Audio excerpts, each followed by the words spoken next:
Saya akan menyampaikan apa yang Tuhan teguhkan ketika kita menyembah. Dan hari ini adalah hari yang ke-13, Bapak Ibu Saudara. Tadi pagi Tuhan ingatkan kepada kita bahwa tolong buka 1 Korintus 2 ayat 10. Bagaimana Allah memberikan rohnya di dalam setiap kita supaya Bapak Ibu Saudara boleh mengecap karunia-karunia surgawi, menikmati, mengalami. Ketika Bapak Ibu Saudara mengalami karunia surgawi, maka Bapak Ibu Saudara mendapat bagian di dalam diri Allah. Karena kepada kita Allah telah menyatakannya oleh roh. Sebab roh itu Roh Kudus menyelidiki segala sesuatu. Bahkan hal yang tersembunyi dalam diri Allah. Bapak Ibu Saudara, roh ini diberikan. Maka itu ayat 9 muncul. Tolong ayat 9. Tetapi seperti ada tulis apa yang tidak pernah dilihat oleh mata dan tidak pernah didengar oleh telinga dan yang tidak pernah timbul dalam hati manusia, semua yang disediakan Allah untuk mereka mengasihi Dia. Ini adalah hal-hal yang melampaui apa yang ada di dunia. Segala sesuatu yang bisa diambil, diraih, dinikmati,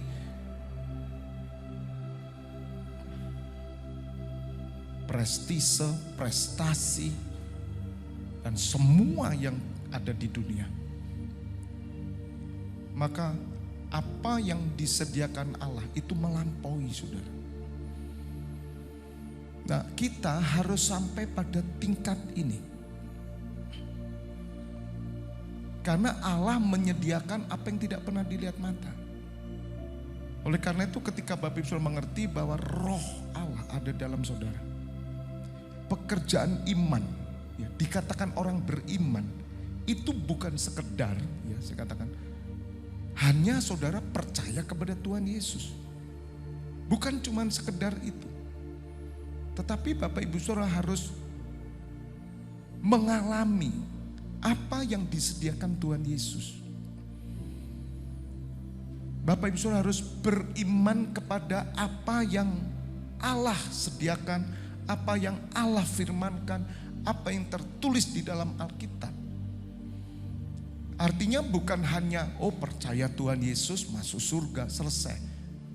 Tahukah kematian Tuhan Yesus memberikan jauh lebih dari percaya saja. Artinya sesuatu yang sangat dangkal. Bagaimana saudara beriman? Bagaimana praktek iman? Praktek iman itu saudara mengaminkan apa yang tertulis di Alkitab ini. Dan Bapak Ibu Saudara harus beriman tentang hal ini. Salah satu contoh, kalau saudara tidak percaya bahwa roh Allah ada di dalam saudara, maka saudara tidak akan pernah akan mengalami hal-hal yang disediakan Allah jauh lebih daripada yang diberi dunia. Sebab tanpa iman tidak ada seorang yang berkenan kepada Allah. Ibrani 11 ayat 6. Tanpa iman. Bapak Ibu Saudara jadi mengerti. Kemarin kita belajar orang benar hidup dengan iman. Kalau iman ini saudara tidak pakai. Iman itu percaya akan apa yang Allah berikan, Allah sediakan, melampaui dari semua yang ada. Makanya hidup orang Kristen itu mengatasi dunia, bukan diatasi dunia. Saudara mengatasi semua masalah. Katakan amin, tepuk tangan. Anda menang dari semua masalah.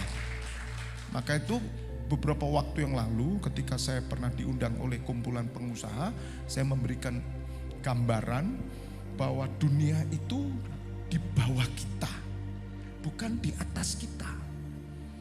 Jadi dunia itu dan segala isinya itu di bawah kaki kita. Karena itulah mandat kerajaan yang Tuhan berikan kepada kita, otoritas. Saudara harus beriman. Nah ini mau saya katakan, beriman di sini. Kalau saudara tidak pernah beriman bahwa semua dunia itu di bawah telapak kaki saudara, maka saudara akan diatasi oleh dunia. Jadi saya gambar dunia, ya, kita kemudian di bawahnya dunia. Apapun yang terjadi atas dunia ini, persoalan apapun sebutkan masalahnya, dia tetap ada di bawah kaki kita. Jangan pernah menaruh dunia di atas kepala saudara. Sama seperti itu ya, satu reklame yang orang yang bawa bola dunia itu loh, ya. Saking pegelnya dikasih koyok itu loh pinggirnya ya. Saudara, berapa banyak orang Kristen hidupnya itu sangkuk, orang bilang bungkuk. Karena apa? Anda mikul dunia. Kita tidak disuruh mikul dunia. Tuhan Yesus berkata pikul salib setiap hari. Pikul salib, Anda akan mengatasi dunia. Anda akan tampil sebagai orang yang lebih dari pemenang. Pikul salib, jangan pikul dunia. Jangan pikul beban masalah. Biarin. Katakan, hai masalah, kamu di bawah kakiku. Artinya apa? Dalam segala hal, Tuhan pasti memberi jalan keluar buat saudara. Tidak mungkin, karena semua masalah yang terjadi tidak pernah melampaui kekuatan saudara. Kenapa kamu kalah? Karena kamu izinkan masalah itu melampaui kekuatan. Itu bahasa Jepangnya makso. Berapa banyak kita memaksa diri? Salahnya sendiri. Haleluya. Orang Kristen tuh hidupnya beda, saudara. Maka itu dikatakan iman. Jadi belajarlah bagaimana saudara beriman bahwa Roh Allah ada di dalam saudara. Karena kalau saudara tidak mempraktekkan iman ini, mengimani, maka saudara tidak akan bisa mengalami. Bukan mengimani yang materi. Oh, saya imani meja ini, itu salah. Bukan begitu. Yang saudara imani adalah perkataan Allah yang hidup dan kekal. Nah, mempraktekkan itu dengan percaya. Tetapi tanpa iman tidak mungkin orang berkenan kepada Allah. Tanpa iman tidak mungkin orang berkenan pada Allah. Sebab barang siapa berpaling kepada Allah, ia harus percaya bahwa Allah ada. Harus percaya. Allah ada itu harus dengan iman. Gitu loh Pak, Bu. Kalau saudara tidak beriman Allah ada, ya tidak muncul dalam hidupmu, gitu loh. Nah, kita banyak beriman setan yang ada. Masalahnya makanya kita kan sering kesetanan. Ya toh, masuk rumah lihatnya kok nyari setan dulu. Lihat Tuhan ada nggak di sini. Amin. Haleluya. Tuhan ada karena saudara ada di rumah itu. Tuhan hadir, setan harus keluar. Katakan amin. Katakan amin. Katakan amin. Gak urusan sama setan. Gak urusan sama setan. Ya, makanya kalau orang sampai kesetanan, sampai dari situ mulek terus, ya kemarin itu saya katakan, kamu belum selesai dengan yang pertama. Belum selesai kamu sama yang pertama, kamu habis dibaptis, bertobat, itu kamu belum selesai. Selesaikan dulu yang dasar ini. Jadi Bapak Ibu Saudara, Allah ada aja harus beriman. Maka itu kenapa Tuhan ingin melalui Gunung Sinai worship 40 hari, diharapkan saudara itu mengalami apa yang disediakan Allah semuanya. Dan itu raihlah dengan iman, saudara. Iman itu apa? Percaya. Percaya bahwa Allah ada. Percaya bahwa Allah akan menyediakan segala sesuatu bagi orang yang sungguh-sungguh mencari Dia. Katakan amin. Lanjutnya di ayat 6, Ibrani 11 ayat 6 tadi. No, ayat 6 aja. Perhatikan, dan bahwa Allah memberi upah. Jadi kalau saudara tidak percaya Allah ada, ya sudahlah, percuma yang saudara lakukan. Tidak ada artinya. Itu butuh iman. Bukan memaksa diri, hanya percaya. Allah ada, bahwa Allah memberi upah kepada orang yang sungguh-sungguh mencari Dia. Makanya iman Abraham itu diperhitungkan sebagai kebenaran. Percayanya Abraham diperhitungkan sebagai kebenaran. Maka itu Bapak Ibu Saudara, setiap apa yang terjadi dalam hidupmu, saya cuma pesan satu. Jangan saudara tidak beriman. Anda tetap beriman bahwa kemuliaan Allah akan kita dapat selama-lamanya. Bahkan sampai bersama Tuhan Yesus. Beriman kokoh kuat itu. Imanmu akan diperhitungkan sebagai kebenaran. Tidak goyah. Jangan lepaskan iman itu loh, maksudnya begitu. Kalau cuma percaya jadi orang Kristen mati masuk surga, Tuhan itu dengan dasar apa memberi sesuatu? Di surga itu ada sesuatu yang Tuhan beri loh buat saudara. Dan ada sesuatu yang sama sekali orang Kristen tidak mendapat apa-apa. Upah semua orang Kristen berbeda-beda loh saudara. Tapi saya berdoa semua orang yang bersama-sama saya akan mendapat upah saya, akan mendapat upah nabi, upah gembala turun atas saudara. Itu mesti pintar. Memang saudara tidak, misalkan ini bukan mengecilkan peran saudara, tidak. Tuhan Yesus berkata, kamu punya berapa talenta? Kamu dapatnya 1. Loh, jangan dipendam, titipkan. Gitu loh, investasikan. Ikut aja Fabianus itu, maka itu akan berbuah, berbunga. Saudara akan dapat upah yang sama. Katakan amin. Tepuk tangan buat Allah kita. Ayo, ngerti enggak ngerti, gandol Gusti. Gandol saja. Upahmu dapat. Amin. Jangan digoyahkan apa-apa. Tetap aku beriman Tuhan, aku percaya. Sambil saudara bergerak terus. Ini orang pintar. Tapi yang orang bodoh dipendam, ditutup, nggak lakukan apa-apa. Dia tidak beriman, tidak dapat apa-apa loh. Berapa banyak saudara percaya bahwa Allah akan memberi upah kepada orang yang sungguh mencari Dia, orang yang setia, orang yang sungguh-sungguh. Bapa di surga itu ngelihat kita, katakan amin. Tuhan Yesus tuh ngelihat janti saudara, ngelihat dan Dia hadir dan Dia senang ketika saudara melakukan apa yang dikehendaki. Sungguh saudara, tidak pernah sia-sia. Tolong buka 2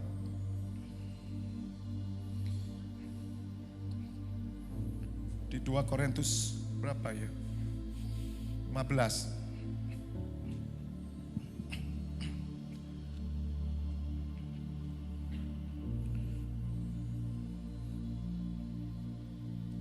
Sebentar saya carikan dulu.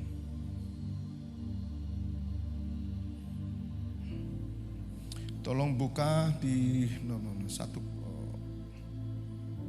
Korintus 15. Ayo kita buka dulu supaya di awal saudara akan mengerti hari ke-13 ini.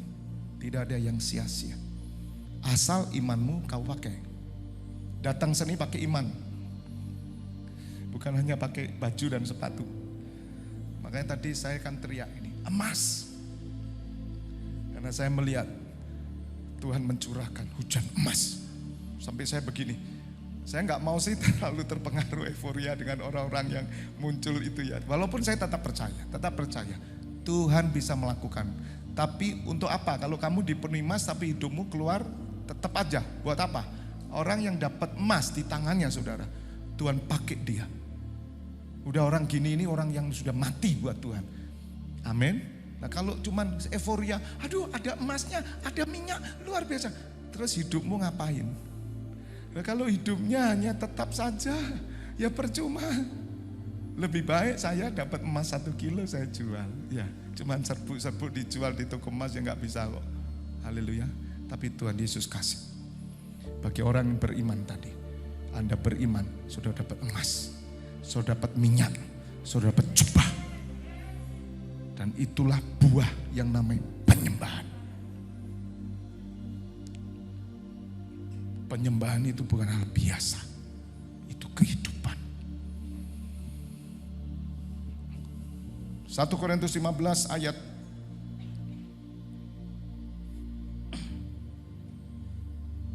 57 aja. Atau 54 yang 54, tolong buka 54. 1 Korintus 15 54. Yang bawah, perhatikan ya. Maka akan genaplah firman Tuhan yang tertulis, maut telah ditelan dalam apa? Kemenangan. Di mana maut? Dunia. Maka itu ketika saya di hadapan pengusaha, saya katakan gini, Bapak Ibu harus tahu, dunia, apapun terjadi di dunia, kemajuan teknologinya sampai hari ini, wah luar biasa, itu tetap di bawah kakimu, tidak pernah ada di atas kepalamu. Saudara ada pengusaha nangkep ini, sampai hari ini dia bilang, tidak pernah lupa Pak. Orang ini menghadapi masalah yang paling dasar hari ini, hancur pekerjaannya, tapi dia tetap melayani Tuhan. Bahkan Tuhan buka jalan. Bapak Ibu Saudara, iman itu kerjanya begitu. Maka kita akan muncul sebagai pemenang. Apakah saudara percaya bahwa Allah ada dan memberi upah? Ya, kami percaya. Apakah saudara percaya bahwa maut telah ditelan dalam kemenangan? Amin. Aku percaya maut dalam diriku sudah ditelan dalam kemenangan. Itu iman loh saudara. Jadi dalam Kristus jangan sambil lalu. Saudara cuman ya wis pokok jadi orang Kristen, kemudian ya yang baik, rugi cuman itu. Karena kerajaan Allah bukan bicara makan dan minum, tetapi kebenaran, damai sejahtera dan sukacita oleh Roh Kudus. Dan kerajaan Allah bukan terdiri dari hanya perkataan, tetapi kuasa. Kita mesti naik saudara. Memang saudara sudah hidup benar. Memang saudara sudah hidup damai sejahtera. Memang saudara dipenuhi sukacita Roh Kudus. Naik lagi satu tingkat, kuasa. Karena orang benar doanya berkuasa. Doa orang benar jika sungguh-sungguh didoakan, besar kuasanya. Tepuk tangan, besar kuasanya. Siapa orang benar? Orang beriman. Kemudian ayat 55. Hai maut, di manakah kemenanganmu? Hai maut, di manakah sengatmu? Saudara mengerti perkataan iman. Ketika saya tadi menyembah di awal, selalu di awal Tuhan suruh tunjukkan saya. Hidupmu adalah menyembah. Penyembahan, bawa umatku menyembah. Ada rahasia di balik penyembahan. Saudara, ketika saudara menjadi penyembah, maka ada perkataan iman keluar dari hidupmu. Ini bukan sekedar memperkatakan firman. Orang-orang kan latah, maaf ya. Baca firman yang keras-keras. Bu, Pak, buat apa keras-keras tanpa iman? Saya aja enggak pernah keras-keras. Apalagi kalau di pesawat. Miring saudara saya. Demikianlah firman Tuhan. Kuaplok saya. Pak, Anda itu enggak aturan. Saya ini jantungan Bapak bacanya keras. Ada hal-hal yang menurut saya tidak masuk akal. Ujung-ujungnya kenapa suruh keras? Ujung-ujungnya duit mesti ngomong begitu. Kan supaya diberkati toh. Bukan imanmu yang tumbuh. Tapi perkataan iman keluar ketika saudara mulai mengerti dan mengimani. Amin. Hai maut, di manakah kemenanganmu? Hai maut, di manakah sengatmu? Itu perkataan iman. Hai persoalan, di manakah kuasamu? Saudara harus berkata begitu. Bukan kita ini sombong, saudara. Bukan kita ini suka nantang loh ya. Tidak. Tapi sejak bersama Tuhan Yesus, kita cakap menanggung segala perkara. Loh aneh saudara. Ada roh keberanian itu turun saudara. Hebat enggak? Kemarin kan kita belajar. Tuhan beri roh keberanian. Roh kemuliaan. Jangan heran loh saudara. Murid-murid berani mati. Itu roh keberanian. Dan itu tidak bisa dilatih secara mentalitas, bukan. Tapi karena iman.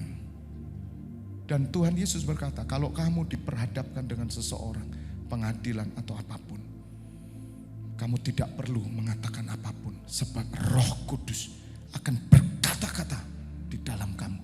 Itu terjadi saudara. Itu kuasa. Ada keberanian. Bahkan mati loh, dibakar, dibunuh, dipenggal. Mereka dengan sukacita minta mati. Hebat. Itu gimana saudara? Itu roh. Dan itu terjadi supaya Bapak Ibu Saudara mengerti bahwa dalam kekristenan itu bukan sekedar ke gereja aktif, doa malam, doa pagi, gini aktif. Kalau saudara tidak mengaktifkan rohmu, mengaktifkan imanmu, Anda tidak bisa ngonek surga. Tidak bisa. Katakan amin. 56. Sengat maut ialah dosa dan kuasa dosa ialah hukum Taurat. 57. Tetapi syukur kepada Allah yang telah memberikan kepada kita apa? Kemenangan oleh Yesus Kristus. Tuhan kita menang. Menang itu bukan seperti pertandingan kemudian saudara juara satu, bukan. Menang itu Anda tetap bertahan dengan iman saudara. Apapun yang terjadi, saudara tetap memperkatakan iman. Hidup saudara tetap jadi berkat. Ada berkat Abraham yang turun. Olehmu segala bangsa diberkati. Meskipun saudara dipenjara sekalipun karena kebenaran, penjara akan diubah oleh Tuhan menjadi kerajaan surga karena saudara. Tapi kalau penjara karena kamu melakukan kesalahan, penjara menjadikan neraka dalam hidupmu asal engkau bertobat. Bersyukur di penjara ada gereja saudara. Ada orang-orang yang mau melayani di sana. Yang mengerti katakan amin. Tapi kalau saudara hidup dalam kebenaran, tidak usah takut. Orang Kristen itu harus siap semuanya. Supaya saudara bisa melihat kemuliaan Tuhan. 58. Karena itu saudara-saudaraku yang kekasih apa? Berdiri teguh. Bagaimana orang Kristen berdiri teguh? Dia harus di atas dunia. Jangan goyah. Dan apa? Giatlah selalu dalam pekerjaan Tuhan. Giat. Loh kok bisa giat? Loh karena ada manfaat. Kalau saudara tidak ada manfaat iman, Anda tidak bisa giat. Contoh saya jalan kaki misalkan. Kok ini tiap hari jalan kaki ya? Kok telaten ya? Kok seneng? Saudara tahu kenapa bisa telaten, bisa rutin? Lah ada hasil kok. Dia ngerasakan enak kok. Tidak mungkin kerutinan tidak ada hasil. Makanya dikatakan sebab kamu tahu. Apakah saudara tahu? Ya aku tahu. Tahukah saudara kata tahu itu adalah iman? Orang beriman dia tahu. Sama seperti Rasul Paulus. Aku tahu sekarang bahwa Allah turut bekerja dalam segala. Karena dia orang beriman. Makanya saudara kalau saudara menjadi orang benar, orang beriman, saudara akan mengetahui segala sesuatu yang ada di dalam diri Allah. Karena roh Allah ada di dalam dirimu. Dan saudara akan mengeluarkan perkataan iman. Dan saudara menjadi orang yang tahu.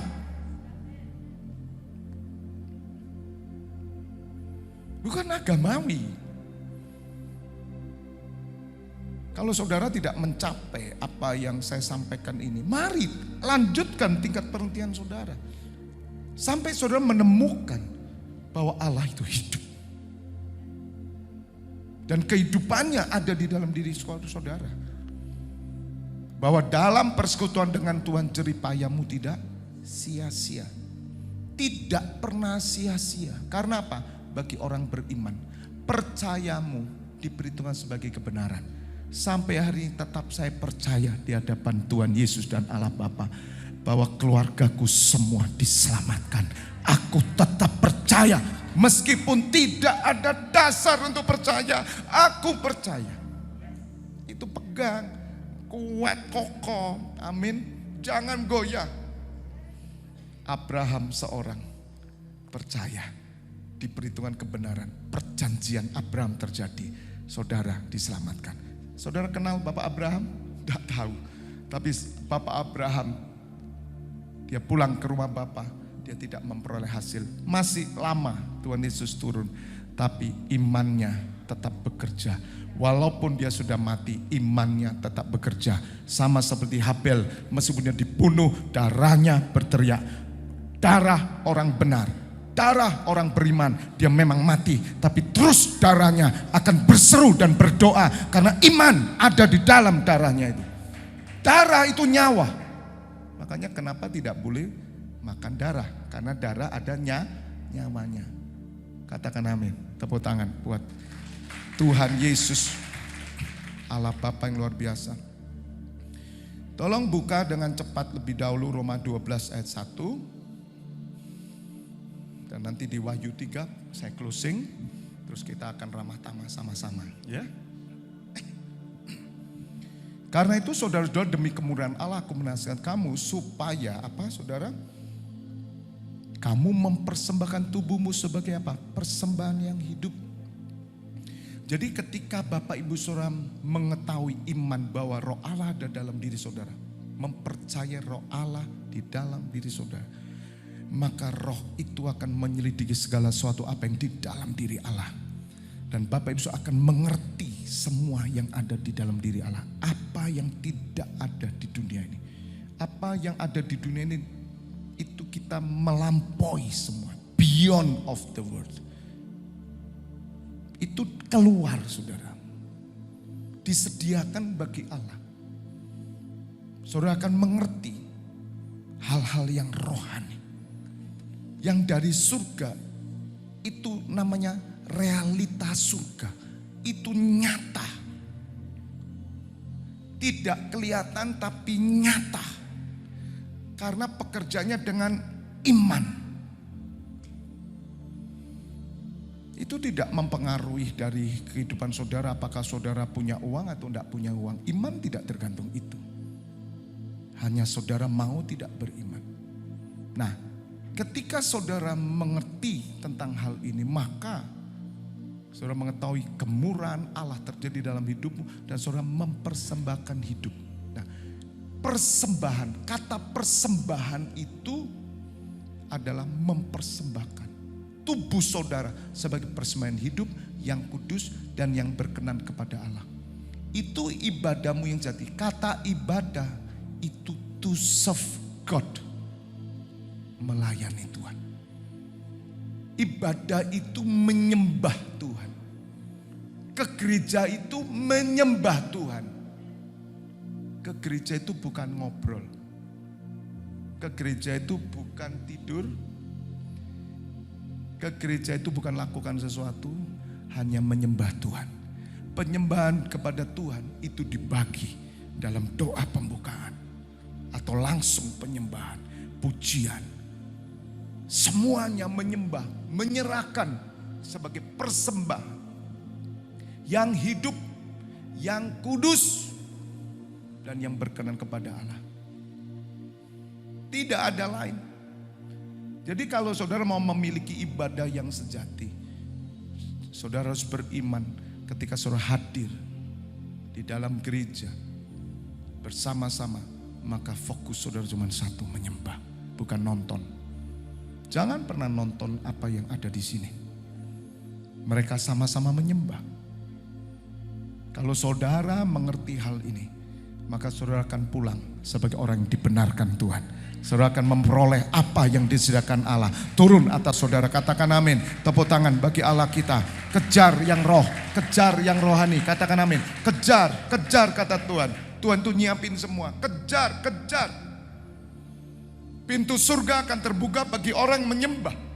Orang yang tidak menyembah tidak akan mendapat apa-apa.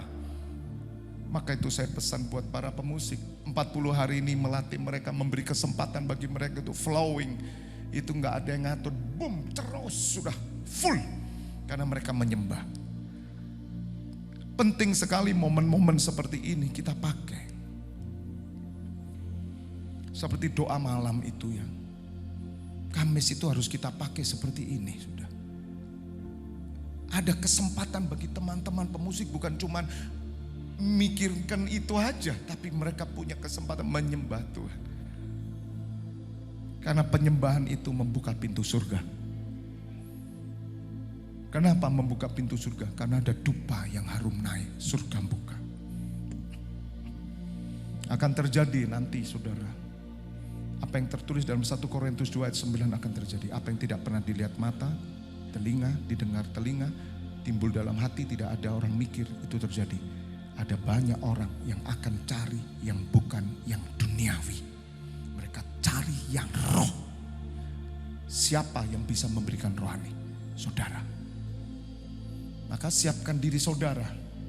Karena ada firman Tuhan berkata, bahwa orang akan lapar dan haus, bukan makan minum. Akan terjadi. Sungguh saudara. Kalau gereja tidak naik ke namanya realita roh, realita surga, sudah saudara terima, maka saudara tidak akan bisa memberi apa-apa.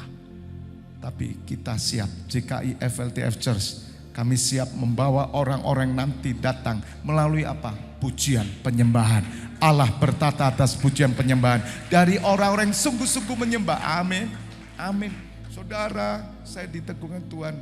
kalau Tuhan izinkan, kita ini mesti membawa hadirat Tuhan kepada gereja-gereja yang mungkin mereka tidak ngerti. Gereja di desa, makanya saya bilang sama Mas Sugeng selalu, Mas, tolong cari informasi. Yang di pantai-pantai selatan di kantong Kristen, mereka haus loh saudara, rindu. Kita nggak usah banyak omong, kita bawa namanya malam penyembahan aja. Biar Allah yang menyembah. Saya enggak khotbah ya kayak gini aja, selesai. Tapi mereka pulang akan mendapatkan sesuatu, realitas surga turun atas mereka. Mereka mesti ketagihan, Pak kami rindu yang seperti ini. Oh saudara, saya bayangkan Tuhan, di kantong Kristen dulu aja kita bikin di lapangan. Kita bukan khotbah, kita bukan paksa orang jadi Kristen, tapi kita minta hadirat Tuhan turun dari setiap saudara yang sungguh-sungguh beriman dan menyembah. Saya percaya saudara akan terjadi kuasa Allah, kelepasan terjadi tanpa seorang pendeta harus bom, tanpa.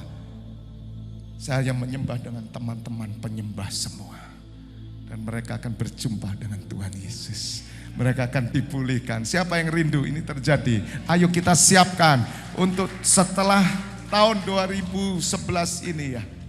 Kok 2023. Wah, ulang tahun Haleluya. Saya tutup.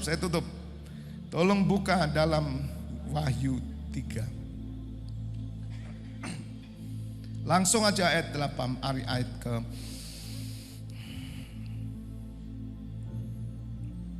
18. Ini yang Tuhan tunjukkan kenapa saya tadi teriak emas. Saudara, kalau hidupmu menyembah, kalau engkau berikan hidupmu, menyembah itu harus iman loh saudara. Berdoa juga dengan iman. Sebesar biji sesawi aja memindahkan gunung. Jadi Bapak Ibu mesti ngerti hal ini. Maka aku menasihatkan engkau supaya engkau, ini Tuhan Yesus berkata, membeli daripadaku apa? Emas yang murni. Berarti Tuhan Yesus dong yang punya emas itu buat gerejanya. Yang dimurnikan dalam api agar engkau menjadi apa? Kaya. Kaya apa? Kaya rohani. Orang yang kaya rohnya kuat saudara. Orang ini kuat menghadapi semua yang fana. Loh ya. Kalau saudara tidak kuat secara roh menghadapi yang fana, kan tidak kuat. Karena saudara diatasi oleh yang fana. Dan Tuhan Yesus berkata juga pakaian putih, ini jubah. Supaya engkau memakainya agar jangan kelihatan ketelanjanganmu yang memalukan. Dan lagi minyak untuk melumas matamu supaya engkau dapat melihat. Jadi ada 3 hal yang Tuhan Yesus berikan kepada gerejanya. Orang yang beriman, dia akan berikan 3 hal ini. Dia akan curahkan emas yang murni. Apa itu emas saudara? Sesuatu yang mulia. Kekudusannya, kemuliaannya yang diuji dengan api. Tapi tetap timbul seperti emas. Emas ini dikasih. Ini kan Tuhan menegur kepada jemaat Laodikia karena suam-suam kuku. Kamu itu tidak dingin, tidak panas. Kamu itu Kristen, enggak Kristen gitu loh. Kristen ya Kristen, tidak ya tidak gitu loh. Ini kan enggak Kristen, enggak pernah ke gereja. Kristen enggak pernah baca Alkitab. Kristen enggak pernah berdoa menyembah. Tapi Kristen, Tuhan memuntahkan. Maka itu bagi orang seperti ini Tuhan bilang, beli. Datang beli sama aku, beli. Tapi hari ini kita malah tidak beli. Tuhan memberikan free, Tuhan curahkan. Karena saudara beriman. Dicurahkan emas saudara supaya kamu kaya. Petrus berkata, saudara, emas dan perak tidak ada padaku, tetapi yang aku punya itu emas. Di dalam nama Tuhan Yesus bangkit berdiri, ada kuasa. Yang kedua jubah, Tuhan beri. Itu dalam penyembahan. Kalau saudara sungguh-sungguh, maka saudara akan diberikan emas, diberikan jubah untuk menutup ketelanjangan kita, kekurangan kita. Semua Tuhan berikan jubah. Jubah itu otoritas. Jubah itu adalah pakaian kerajaan yang memberikan identitas kepada saudara. Jadi saudara menjadi orang-orang yang teguh berdiri di dalam iman, katakan amin. Saudara butuh pakaian dari surga, katakan amin. Karena Tuhan tahu pakaianmu kadang bolong-bolong. Ada sesuatu, tapi orang yang merendahkan diri, menyembah, Tuhan berikan jubah itu. Katakan amin. dan minyak urapan untuk melumas matamu, supaya saudara bisa melihat realita surga, sehingga membuat saudara semakin hari semakin rajin menyambut kedatangan Tuhan Yesus. Saudara tidak pernah kendor, rohmu tetap menyala-nyala, cinta mula-mula tetap menyala, dan engkau melayani Tuhan selama-lamanya. Katakan amin. Bapa, kami bersyukur malam hari ini kami boleh ada di dalam kerajaan-Mu Tuhan. Dan kami memperoleh sesuatu yang jauh lebih daripada apa yang bisa kami bayangkan. Engkau memberikan kami emas, memberikan kami minyak, memberikan kami juga jubah. Pengurapan-Mu bekerja dalam hidup kami. Ketika kami memberikan diri kami, hidup kami menjadi seorang penyembah, ibadah yang sejati. Terima kasih ya Bapa, memberkati 24 pintu gerbang surga malam hari ini. Sampai jam 1 pagi dimulai untuk besok. Dan pertemukan kami besok di hari yang ke-14. Hari Minggu kami mau bersorak-sorai. Apa yang sudah Tuhan sediakan bagi kami semua, kami akan raih, kami akan kejar, kami akan terima. Karena kemuliaan-Mu akan dinyatakan di dalam hidup kami. Saat ini Bapak Ibu Saudara, terimalah pengurapan minyak dan anggur. Persekutuan dengan tubuh dan darah putranya Yesus Kristus yang menyucikan dan menyembuhkan. Dan berkat kehidupan di dalam nama Bapa, Putra dan Roh Kudus. Bapak Ibu Saudara yang sudah menerima berkat Tuhan, bersama saya katakan amin.